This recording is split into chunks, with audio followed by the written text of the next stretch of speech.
Hikab na naman, oh. Oo nga po eh. Hikab ng hikab.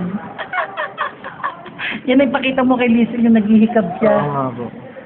Yan, nakita yung tuwaya po nakita. Sabik na rin magkaanak si Lisa.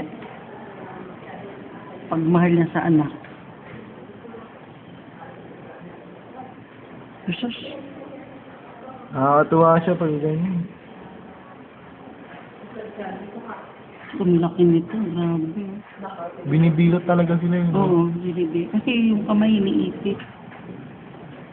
Para hindi, ganun yung mukha siguro.